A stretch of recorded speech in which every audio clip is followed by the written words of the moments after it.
when they see you, they don't want to, I don't want to see him. They want to, when you come around, you're like, I want to talk to you. What's happening? It's that social interaction. And what I love is the Master of Art and Storytelling. When we look at the program in New York, I spoke to my friend who's the CFO at an organization. He says, how can the CFO be a co-pilot?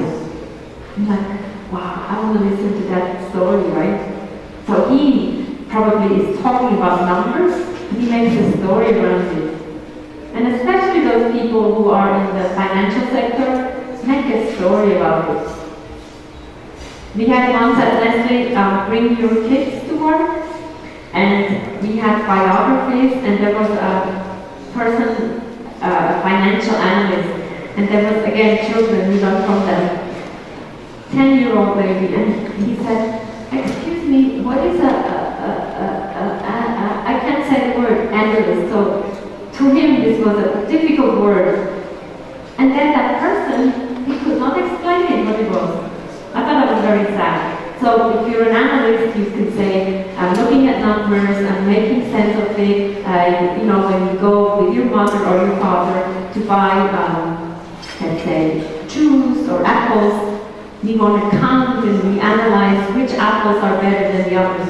Well, then the kid understands, right? So Einstein also said, if you cannot explain it in easy ways, it's not good. So think about the simpler it is, the better the message. And I think that's for the executive presence, it's very important. And the age of 24-hour media, if you're not on, you're out. Okay. Everybody thinks we need to be always on. Sometimes it's good to not be on. We need to rejuvenate and recharge our batteries as well, but we need to know what's happening in the social media. So yes, you're always on. If you're not on, you're out. Is there anything else that you would add to the executive presence? And the book, the source there is Executive Presence by a gentleman of the name of Muller. I would recommend, if you're interested in that, easily enjoyable to read. You learn a lot about that. Yes. Hi. I'm wondering if you could elaborate a little bit on the issue of 24-hour media, because I'm a reporter, so I work in traditional media, and I just wanted to hear your vision about how you should balance the traditional media and social media, and how to use, for example, your social media to lessen the impact of traditional media. How do you get that balance? Okay, so it seems like the question is like, how can we balance the social media versus the traditional media?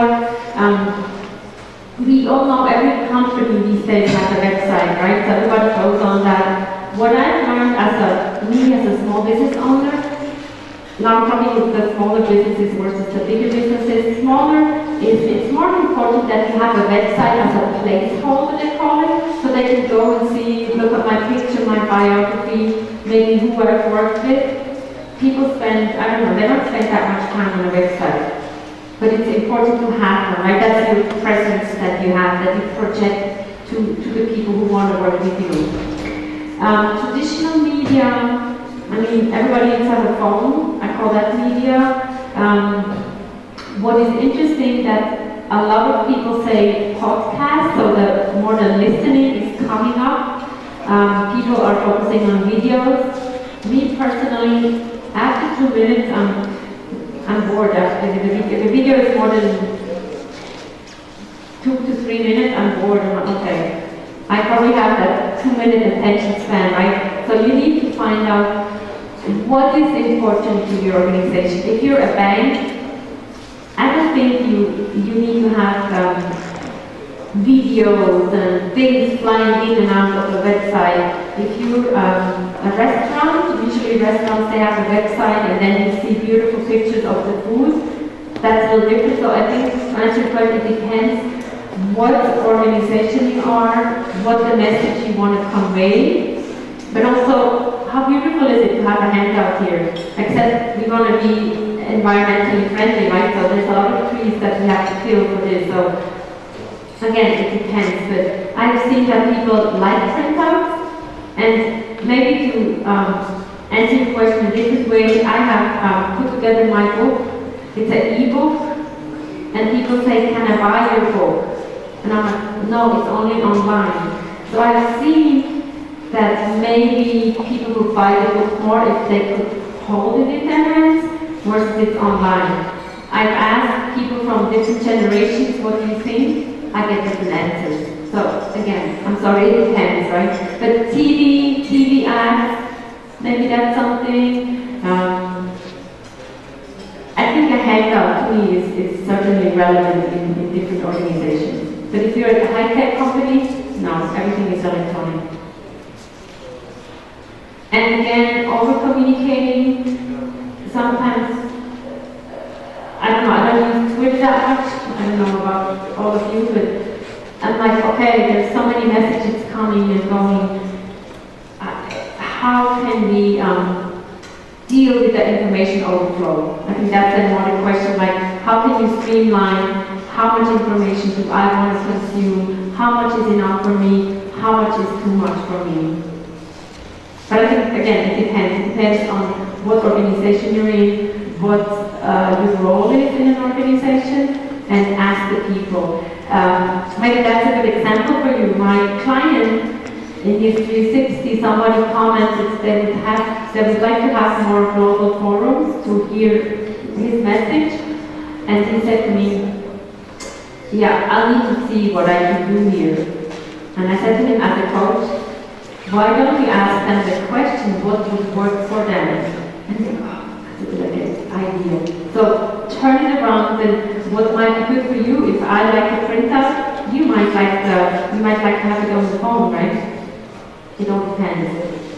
Everybody's all different. Okay, so we have another, how am I doing on time? 5, 10?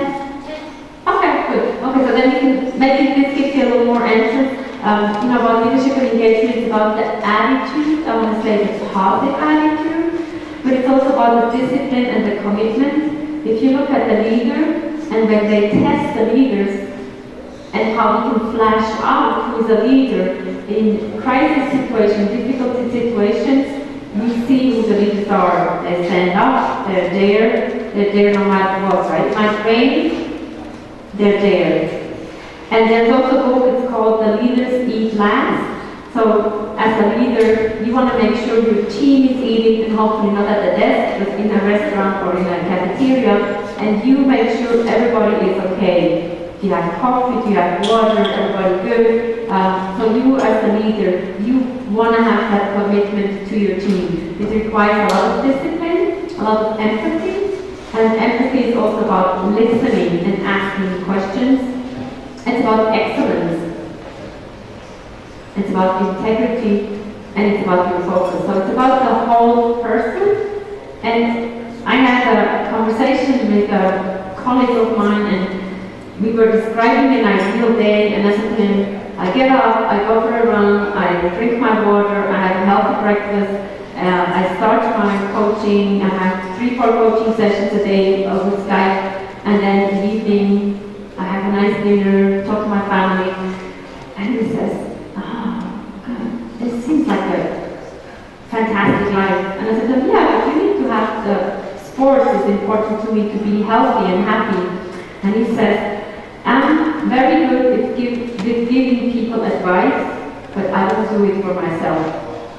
And I was like, So that's exactly what it is, right? You walk the talk, you talk the talk, you walk the talk. If you don't, if I go to McDonald's, I don't know what to eat. I might drink a water. I'm the worst customer for McDonald's. I like to eat good food. That keeps me healthy, and I function better, right? So it's important. What is important to you, and that's what you project to your team. So it's about discipline and the commitment. And this is the model I put together in 5 minutes. I was like, oh, something interesting.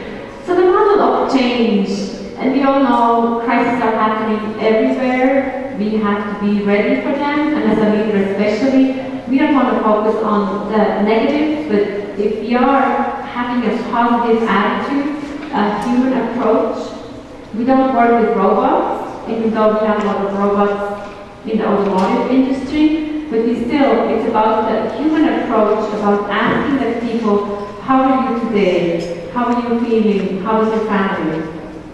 The organization, people want to work for a great organization. It's about working for those Google and Apples or Metaphor, and people we trust, right? So that's the mission of the organization. That's why you're working with this organization. Planning is key. Planning is even key for your weekend, right? We say, oh, I was busy, all of a sudden Sunday evening, like, what have I done? So planning is key. And then, obviously, the execution and implementation of change is crucial. And everything is about communication. Everything is about executive presence. And now I want to just give you 2 more slides on, this is more a little bit of fun that we also want to have. Stereotypes. We all do stereotype, right? When you think about Americans, and I know South and North America sometimes combined together, but I was thinking more about the US that eat hamburgers and pizza every day. Oh, that's the image we have. Or then all Indians, we have 1.2 billion people in India. We put them in one bucket. They all work in IT and eat right. This is not true, right? Everybody's a little different. And I was working with Indians, and I was thinking about these are the yoga people, healthy eating. They were smoking, they were eating popcorn, so my whole stereotype thing was out of the window. So just to give you a little fun fact about the Indians that I was working with. And then I can say that as a Swiss, right? All Swiss live in the mountains, have a goat and a cow at home. I don't. And not everybody has a bank at home. I think that's what you also have to say, right? About everybody has to work a lot for a lot of money. I don't like those pictures in front of the mountains and the traditional dress. Switzerland is number 1 when it comes to innovation. We all know about the chocolate. Even the gentleman this morning in the hotel said to me, oh, then you know about chocolate. So yes, this is the image we get, and yes, I do love chocolate. And all Brazilians are soccer players. Yes, there are a few good ones, right? But I think also in Mexico you have good ones. So we stereotype and we put people into buckets. And when